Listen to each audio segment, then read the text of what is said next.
हाँ तो बच्चों, आज हम बात करते हैं क्लास 7th के साइंस की। किसकी बात करेंगे? क्लास 7th के साइंस की।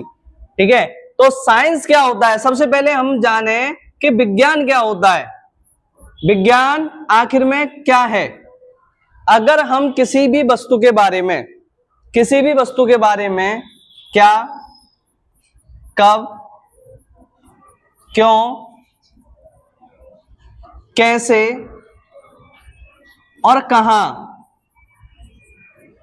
अगर इन सब चीजों को सोचने लगे किसी भी वस्तु के बारे में, यह चीज क्या है। अगर हम किसी नई चीज को देखते हैं तो सबसे पहला मन में प्रश्न आता है कि यह चीज क्या है, यह चीज क्या है, यह चीज कब बनी, यह क्यों बनी, इसका क्या प्रयोग होगा, यह कैसे बनी या कैसे यूज होगी, ठीक है, और इसका प्रयोग कहां करना है।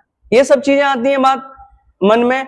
इन्हीं सब किसी वस्तु को देखकर इन सब चीजों के बारे में सोचना, किसी वस्तु को देखकर इन सब चीजों के बारे में सोचना क्या कहलाता है? साइंस कहलाता है।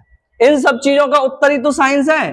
किसी वस्तु को देखकर अगर मन में ये प्रश्न आए और इन सब प्रश्नों का हमें उत्तर मिले, वही तो साइंस है। ठीक है, अब साइंस की जो किताबी परिभाषा है, ठीक है, किताबी परिभाषा को पढ़ते हैं हम। साइंस की किताबी परिभाषा को पढ़ेंगे हम। क्या है किताबी परिभाषा? कि किसी वस्तु के क्रमबद्ध एवं सुव्यवस्थित ज्ञान को विज्ञान कहते हैं। किसी वस्तु के क्रमबद्ध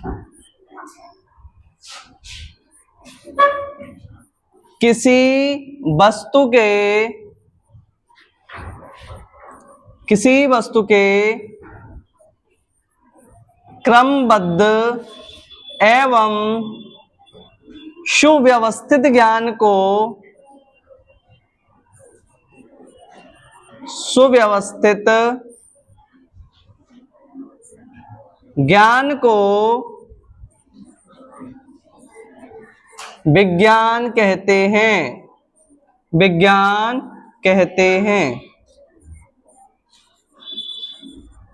देखो, अब आते हैं, इसमें दो शब्द नए हैं आप सबके लिए। दो शब्द क्या हैं? नए। पहला शब्द है क्रमबद्ध और दूसरा शब्द है सुव्यवस्थित। पहला शब्द क्या है? क्रमबद्ध और दूसरा शब्द है सुव्यवस्थित। पहला शब्द है क्रमबद्ध, दूसरा शब्द है सुव्यवस्थित। अगर हम साइंस की डेफिनेशन पढ़ें तो साइंस की डेफिनेशन किताब के माध्यम से होती है। किसी वस्तु के क्रमबद्ध एवं सुव्यवस्थित ज्ञान को विज्ञान कहते हैं। किसी वस्तु के क्रमबद्ध एवं सुव्यवस्थित ज्ञान को क्या कहते हैं? विज्ञान कहते हैं। अब देखो, क्रमबद्ध का मतलब हम समझ सकते हैं step by step, step by step. क्या समझ सकते हैं? Step by step. जैसे अगर मान लो हमें चाय बनानी है, क्या करना है? जैसे मान लो हमें क्या बनानी है बेटा? चाय बनानी है हमें, ठीक है। चाय बनानी होगी तो सबसे पहले क्या करेंगे? सबसे पहले लेंगे पानी, है या ये कह रहे हैं सबसे पहले गैस चलाएंगे। क्या चलाएंगे? गैस ऑन करेंगे। क्या करेंगे? गैस ऑन करेंगे। फिर कह रहे हैं पानी लेंगे, ठीक है। पानी के बाद क्या करेंगे? फिर चाय पत्ती डालेंगे, चाय पत्ती, चीनी, अदरक, लौंग, इलायची, है, बाकी जो भी सामान है वो डालेंगे। फिर दूध डालेंगे। उसके बाद चाय बन जाएगी।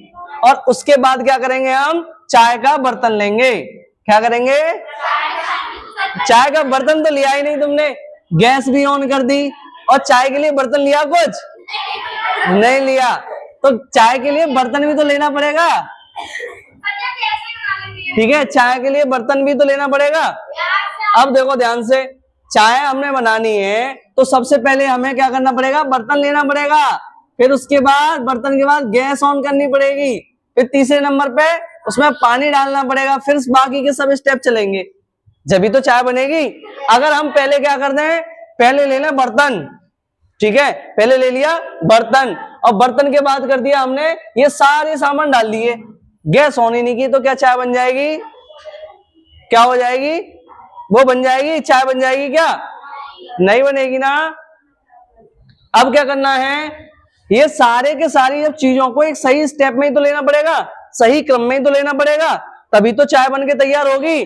तो इसी को हम कहते हैं क्रमबद्ध, चीजों को सही तरह से लेना क्या कहलाता है? क्रमबद्ध। अगर हम साइंस की दृष्टि से देखें, क्या देखें? साइंस की दृष्टि से देखें तो क्या करना पड़ेगा? जैसे मान लो पंखा हुआ, ठीक है, पंखा हुआ, पंखा का मतलब किसी ने जब पंखा बनाया होगा तो सोचा होगा कि भाई इससे आखिर में क्यों बनाए, ठीक है, ये तो सोचा होगा कि उसे गर्मी लगी होगी तो उसने सोचा होगा कोई ऐसी चीज बना सकते हैं जिससे हवा आए, ठीक है, तो उसने डायरेक्ट सबसे पहले करंट तो नहीं लगाया होगा कि करंट लगा के फिर चेक करे एक दूसरे के पंखड़ी लगा लगू के, ऐसा तो नहीं करा होगा उसने। उसने क्या किया होगा कि सबसे पहले इसका स्ट्रक्चर तैयार किया होगा, स्ट्रक्चर तैयार करने के बाद उसने क्या किया होगा, इसमें आइटम लगाए होंगे, आइटम लगाने के बाद जब पूरा सिस्टम तैयार हो गया होगा तब उसमें करंट प्रवाहित किया होगा, जब तो पंखा चालू हुआ होगा।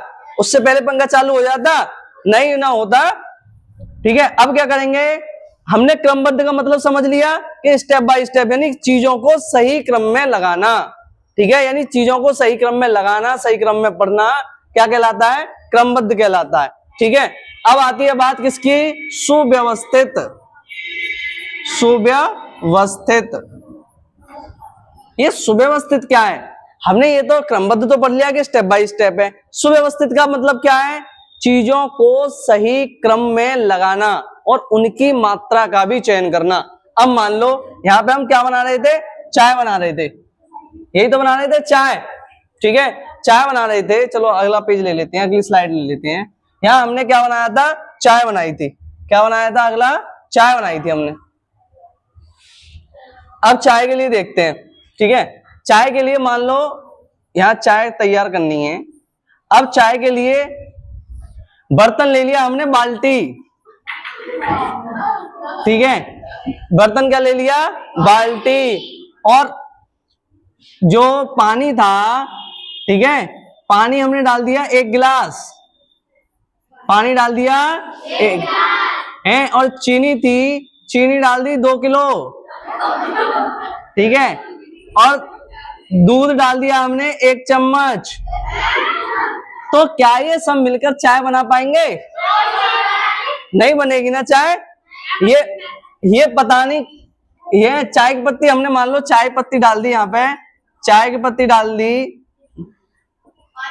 5 किलो, तो क्या चाय बन पाएगी? क्या अच्छी चाय बनकर तैयार हो पाएगी? और जब अच्छी चाय बनकर तैयार नहीं हो पाएगी तो क्या हम उसे पी पाएंगे? और जब हम चाय नहीं पी पाएंगे तो क्या हम उसको चाय बोल पाएंगे? चाय बोल भी नहीं पाएंगे ना।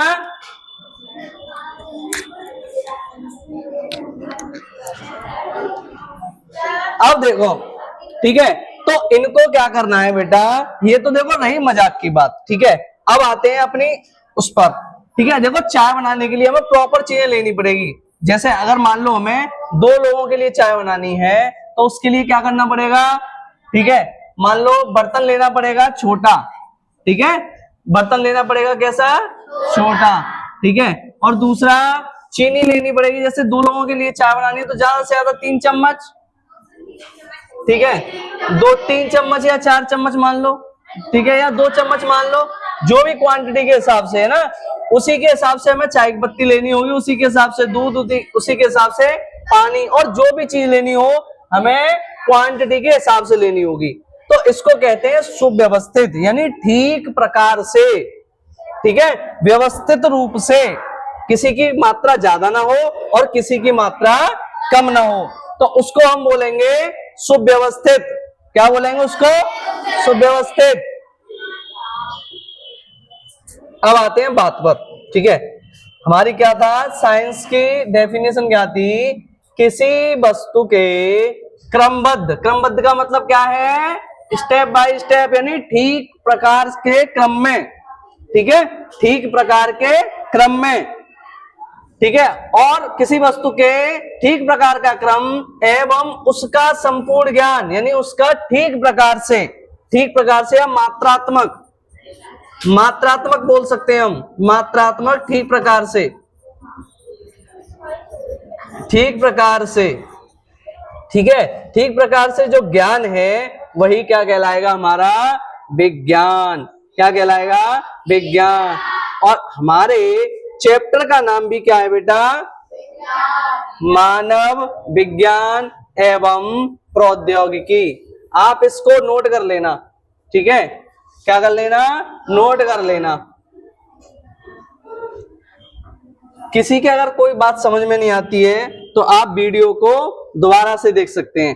अब देखो ध्यान से, अब आपको अगर ये चैनल नहीं मिलता है, ठीक है, आप YouTube पे जाएंगे, ठीक है, YouTube पर जाकर क्या करेंगे, YouTube पर जाकर HEMANT, हेमंत ,00, इसको आप सर्च करो। क्या करो, इसको सर्च करो। इसको सर्च करने के बाद आप चैनल को सब्सक्राइब कर दो। क्या कर दो, सब्सक्राइब कर दो।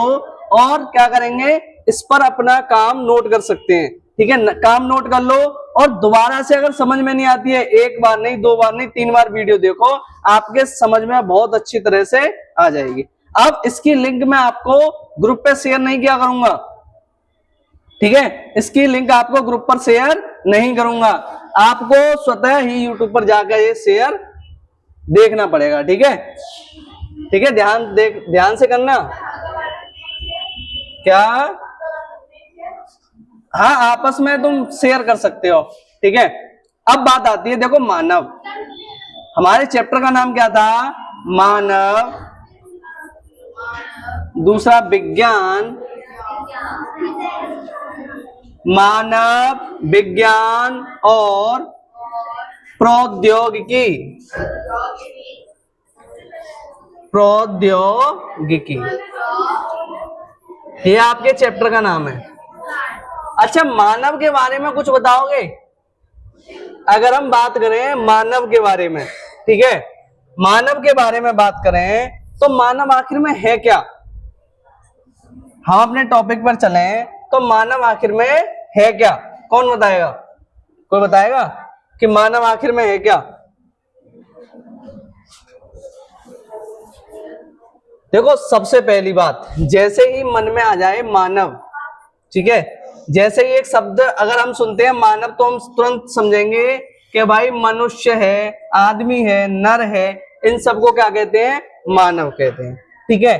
क्या कहते हैं सबको? मानव। लेकिन साइंस की दृष्टि में इसे होमो सैपियंस बोलते हैं। क्या बोलते हैं? Homo sapiens. अब दूसरा, मानव जैसे ही नाम आ जाए तुरंत हम समझ जाएंगे कि यह क्या है? सजीव। क्या है? सजीव प्राणी है। क्या है? सजीव का मतलब है, स का मतलब होता है बेटा साथ में, साथ में, और जीव का मतलब होता है जीवन के, ठीक है। जीव का मतलब क्या होता है? जीवन के साथ में, यानी जिसका क्या होता है? जो व्यक्ति जीता है, ठीक है। जीने के लिए क्या क्या चीज चाहिए हमें? यानी श्वसन चाहिए। श्वसन चाहिए या नहीं? श्वसन चाहिए है, सांस लेते हैं ना हम, श्वसन भी चाहिए, ठीक है। और दूसरा, जो क्या करता है? वृद्धि करता है। क्या करता है बेटा? वृद्धि। वृद्धि करता है या विकास करता है? क्या करता है? विकास करता है, ठीक है। वृद्धि भी करता है और विकास भी करता है, तो उसको हम क्या कहते हैं? सजीव। क्या कहते हैं? सजीव। जो श्वसन करता है, वृद्धि करता है, ठीक है, और क्या करता है? भोजन करता है। क्या करता है? भोजन। अब आपके मन में एक बात आती होगी कि सर पेड़ पौधे होते हैं, ठीक है, पेड़ पौधे होते हैं तो पेड़ पौधे तो भोजन करते नहीं है। नहीं, ये आपका क्या है? एक कंफ्यूजन है, आपका मिथ है कि पेड़ पौधे भोजन नहीं करते हैं। पेड़ पौधे अपना भोजन किससे करते हैं? देखो, जल भी ग्रहण करते हैं पेड़ पौधे हैं, और सूर्य के प्रकाश से क्या करते हैं? एनर्जी भी गेन करते हैं। सूर्य का प्रकाश इनके लिए ये भी चाहिए होता है। और तीसरी चीज, CO2 भी चाहिए होती है, ठीक है। ये तीनों चीज चाहिए होती हैं, और इन तीनों चीजों के माध्यम से ये क्या करते हैं, अपना भोजन भी करते हैं और क्या करते हैं, फलों का इंतजाम भी करते हैं। कि क्या करते हैं, फलों का इंतजाम। यानी सूर्य के प्रकाश की उपस्थिति में, सूर्य के प्रकाश की उपस्थिति में पेड़ पौधों द्वारा, सूर्य के प्रकाश की उपस्थिति में पेड़ पौधों द्वारा अपने भोजन का निर्माण करना क्या कहलाता है बेटा, प्रकाश संश्लेषण। क्या कहलाता है, प्रकाश संश्लेषण, प्रकाश संश्लेषण कहलाएगा। ठीक है, अब समझ लीजिए आप, मानव क्या है, जैसे ही नाम मानव समझ में आया तुरंत समझ जाओगे, मनुष्य, नर, आदमी। ठीक है, हम सब लोग मानव की श्रेणी में ही आते हैं, चाहे वो स्त्री है पुरुष है, सब किसकी श्रेणी में आते हैं, मानव की श्रेणी में आते हैं।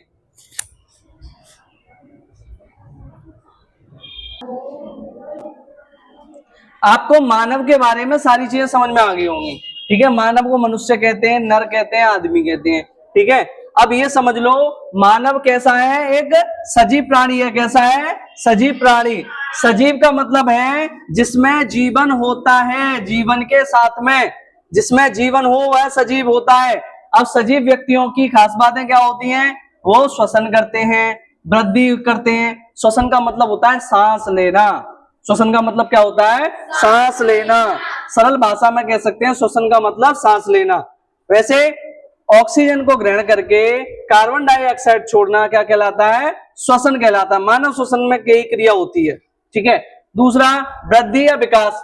अब वृद्धि किसे कहते हैं, देखो जब हम सबका जन्म हुआ था तब हम छोटे थे, अब बड़े हो गए, धीरे धीरे और बड़े होंगे ना बड़े। ठीक है, और जैसे हमारी पहले छोटे बच्चों की तरह हरकतें थी, फिर धीरे धीरे हम बड़े हो गए, समझदार हो गए। ठीक है, तो वृद्धि का मतलब होता है आकार परिवर्तन।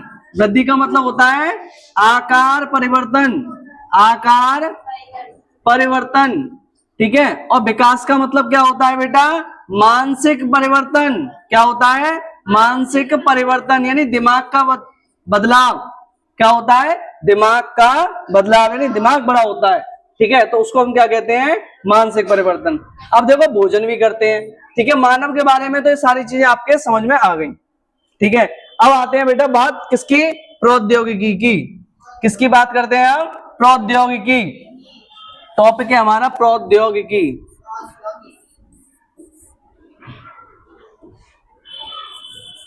प्रौद्योगिकी। ठीक है, अब देखो प्रौद्योगिकी क्या है। देखो मानव क्या करता है, अपनी सुविधा के अनुसार, मानव अपनी सुविधाओं के अनुसार क्या करता है, नई नई चीजें बनाता है। उसे ज्यादा गर्मी लगती है तो उसने पंखा लगाया, उससे भी उसके मतलब गर्मी अगर ठीक नहीं हुई कि भाई तब भी पसीना आ रहा है, तो उसने कूलर बनवा लिया, बड़ी मोटर का पंखा बना लिया। यानी कूलर का मतलब बड़ी मोटर का पंखा ही हो गया। फिर उसके बाद अगर वो उससे भी थोड़ा सा उसे गर्मी लगी तो उसने क्या बना लिया, एयर कंडीशनर, एसी का निर्माण कर लिया। ठीक है, तो क्या किया, विज्ञान के नियमों का प्रयोग करके, क्या करके, विज्ञान के नियमों एवं सिद्धांतों का प्रयोग करके मानव ने अपने हित में जो संसाधन बनाए उसे हम क्या कहते हैं, प्रौद्योगिकी। ठीक है, विज्ञान के नियम एवं संसाधनों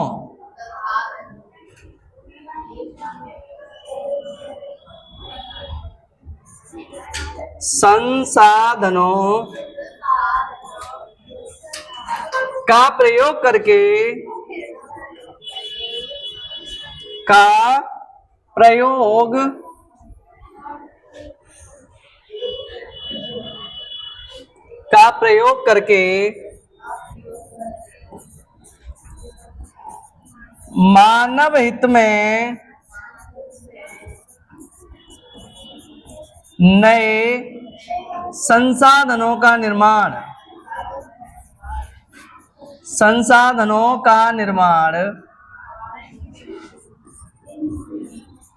क्या कहलाता है बेटा, प्रौद्योगिकी कहलाता है। क्या कहलाएगा, प्रौद्योगिकी कहलाता है। प्रौद्योगिकी कहलाता है। मानव के, जो मानव का हित होता है, ठीक है, मानव का हित का मतलब मानव अपने लाभ के लिए, देखो जैसे पहले की बात करें हम, पहले क्या करते थे, पहले अगर हम खेत जोतने जाते थे, ठीक है, तो क्या होता था, बैलों का इस्तेमाल किया करते थे लोग, ठीक है। अब बैलों से थोड़ी सी जगह ज्यादा टाइम में जुताई होती थी, थोड़ी सी जगह की ज्यादा टाइम में क्या होती थी, जुताई होती थी। आज पहले थे हल, हलों के निर्माण से, उसके बाद आज बन गए ट्रैक्टर। क्या बन गए, ट्रैक्टर। अब ट्रैक्टर से क्या होता है, कुछ ही समय में अधिक जमीन की खुदाई हो जाती है, नहीं, ठीक है। अब क्या था, पहले किसान खेत काटते थे, पूरा पूरा दिन लग जाता था एक व्यक्ति को काटने में। आज क्या कर रहे हैं, कंबाइन मशीन आ रही है, कंबाइन मशीन आ रही है, और कंबाइन मशीनों द्वारा बहुत कम समय में अधिक खेत कट जाता है, ठीक है।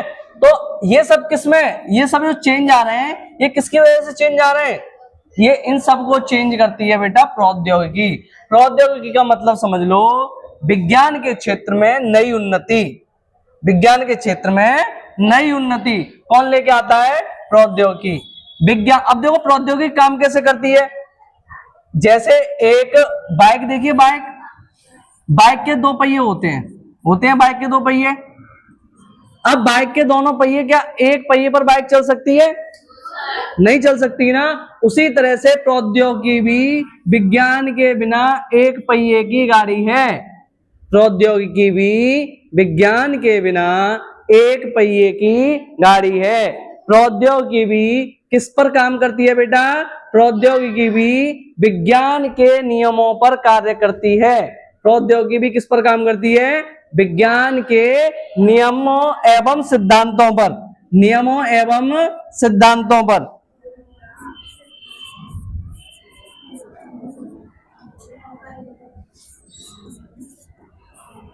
नियमों एवं सिद्धांतों पर कार्य करती है, ठीक है। प्रौद्योगिकी किस पर कार्य करती है, विज्ञान के नियमों और सिद्धांत पर। अब विज्ञान के नियमों एवं सिद्धांतों का प्रयोग करके मानव हित यानी मानव का लाभ, मानव के लाभ के लिए नए नए साधनों का निर्माण प्रौद्योगिकी कहलाता है। नए नए साधनों का निर्माण क्या कहलाता है, प्रौद्योगिकी कहलाता है। अब देखो मानव के लाभ किस किस में है, ठीक है। अच्छा, प्रौद्योगिकी के आने से क्या क्या चीजें हुई, एक तो देखो सबसे पहले क्या हुआ, ठीक है, काम ज्यादा मिलने लगा लोगों को, ठीक है। काम ज्यादा मिलेगा तो क्या मिलेगा बेटा, रोजगार ज्यादा मिलेगा, ठीक है। क्या मिलेगा, रोजगार, ठीक है। दूसरा क्या है, कम मेहनत में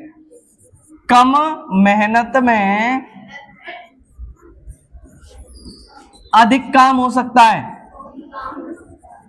ठीक है। कम मेहनत में क्या हो सकता है बेटा, अधिक काम हो सकता है, ठीक है। और तीसरा क्या हो सकता है बेटा, तीसरा क्या कर सकते हैं, ठीक है, अधिक आराम हो सकता है, यानी अधिक आवश्यकताओं की पूर्ति हो सकती है, अधिक आवश्यकताओं की पूर्ति, अधिक आवश्यकताओं की पूर्ति हो सकती है, अधिक आवश्यकताओं की पूर्ति हो सकती है। ये सब किसके कारण हो सकता है बेटा, पॉसिबल, प्रौद्योगिकी के कारण। किसके कारण हो सकता है, प्रौद्योगिकी के कारण, ठीक है। तो अब समझ में आ गया, क्या करता है, विज्ञान अपने नियम बनाता है और प्रौद्योगिकी उस पर क्या करता है, प्रैक्टिकल करता है। क्या करता है, प्रौद्योगिकी उस पर प्रैक्टिकल करता है, ठीक है। तो आप इसको समझ लो कि विज्ञान और प्रौद्योगिकी एक ही गाड़ी के क्या है, दो पहिए, एक ही गाड़ी के क्या हैं, दो पहिए। अब देखो, अगर हम कहें कि देखो इसमें दो तीन क्रांति है, ठीक है, दो तीन क्रांति हैं जो आपको क्या करनी है, पढ़नी है। जैसे नंबर 1 पे हम पढ़ेंगे हरित क्रांति। क्या पढ़ेंगे बेटा, ये क्वेश्चन बार बार पूछा जाता है कि हरित क्रांति किसमें काम आती है। हरित क्रांति देखो हम समझ लेंगे, हरे का मतलब होता है, हरित का मतलब होता है हरा, हरित का मतलब क्या होता है, हरा, और हरी क्या होती है, फसल होती है ना। तो इसमें क्या हो जाएगा, फसल उत्पादन में, किस में आ जाएगी बेटा ये, फसल उत्पादन में, क्या आ जाएगी, फसल उत्पादन में। और दूसरी आ जाती है बेटा श्वेत क्रांति, कौन सी आएगी, श्वेत क्रांति। तो श्वेत क्रांति किस में काम आती है, श्वेत क्रांति देखो, जैसे श्वेत का मतलब होता है सफेद, और सफेद आता है दूध, क्या आ जाएगा, दूध, दूध का उत्पादन, दूध का उत्पादन। अब तीसरे नंबर पे आएगा पीली क्रांति, क्या आएगी, पीली क्रांति, पीली क्रांति। पीली किससे होती है बेटा, पीली होती है तिलहन, क्या होती है बेटा, पीली तिलहन, तिलहन उत्पादन। पीले में क्या है, तिलहन उत्पादन, तिलहन उत्पादन। क्या होगा तीसरा, तिलहन उत्पादन। अब भूरी क्रांति, भूरी क्रांति, भूरी का मतलब होता है स्लेटी टाइप का जो रंग होता है ना, और उसके जैसे क्या होते हैं, बीज होते हैं, खाद होते हैं, खाद और बीज होते हैं ना, तो ये हो जाएगा उर्वरक उत्पादन, क्या हो जाएगा, उर्वरक उत्पादन, उर्वरक उत्पादन। ठीक है, इसके ऊपर लिख दूं अब, ठीक है। फिर उसके बाद आता है नीली क्रांति, कैसा आ जाएगा, नीली क्रांति। नीली क्रांति किसमें आती है बेटा काम में, मत्स्य उत्पादन, किसमें आएगी, मत्स्य उत्पादन, मत्स्य, मत्स्य उत्पादन। देखो इनका मैं सबका नाम मतलब समझा दे रहा हूं, ठीक है। मत्स्य का मतलब होता है मछली, क्या होता है, मछली। फसल तो आप जानते ही हो, फसल जो हम दूध मतलब वो गेहूं, मक्का, बाजरा, ये सब फसल है। इनका देखो उत्पादन का मतलब होता है कि ये कैसे ज्यादा बढ़ सकते हैं, ठीक है। मत्स्य कैसे हमें ज्यादा मतलब मछलियों का व्यापार कैसे बढ़ सकता है, ठीक है।